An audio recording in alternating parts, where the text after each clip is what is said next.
मान्य व्यक्तियों को मैं हार्दिक हम लगाएंगे अभी। आशा करूंगा कि आप लोग मेरी बातों को गौर से सुनेंगे। मेरा नाम अब्दुल मतीन अंसारी है और आज मैं आप लोगों को टीपू सुल्तान के बारे में चंद बातें बताऊंगा, लेकिन उससे पहले आज़ादी से पहले की कहानी बताऊंगा।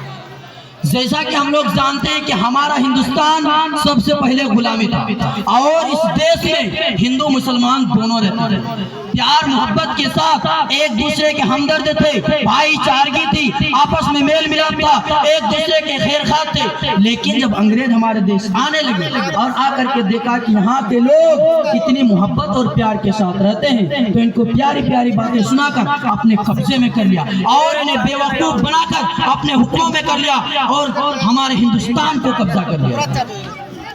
और यही लोग हमारे ऊपर यानी अंग्रेजों ने हम पर जुल्म किए, हमको सताया गया, हम पर मुसीबतें डालते रहे और आपस में लड़ाया गया। तब हमारे हिंदुस्तान के महान गुरु जिनमें महात्मा गांधी, सुभाष चंद्र बोस, चंद्रशेखर आजाद, चाचा नेहरू, टीपू सुल्तान और अल्लामा इकबाल, जिनके बदौलत से हम लोगों को अंग्रेजों की गुलामी से आजाद किया। मैं तो सारे लोगों के बारे में नहीं सुना सकता हूँ, लेकिन टीपू सुल्तान के बारे में चंद बातें आप लोगों के सामने पेश करता हूँ।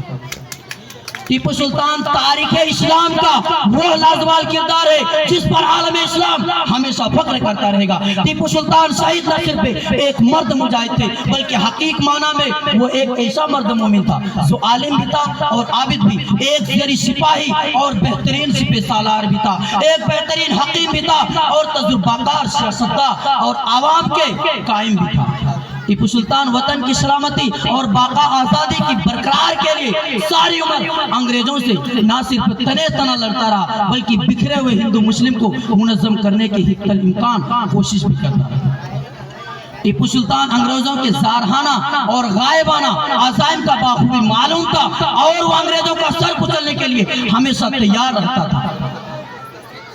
अगर अपनों की गद्दारी और साजिशें टीपू सुल्तान की राह में रुकावट ना बनती, तो अजीम मर्द मुजाहिद जरूर अपने मंसूबों को पाए तकमील तक पहुंचाकर सरजमीन हिंद से अंग्रेजों को भागने पर मजबूर कर देता है। जब अपनों में गद्दारी और मुनाफिक पैदा हो जाए तो मैदान में खड़ा शेर भी कुत्तों से बाजी हार जाता है।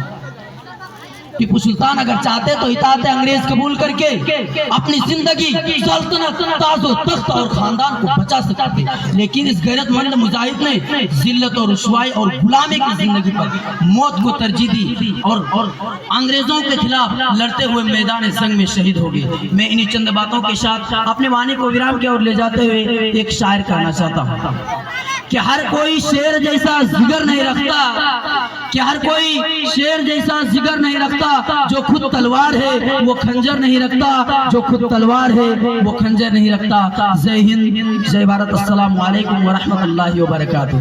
बहुत खूब।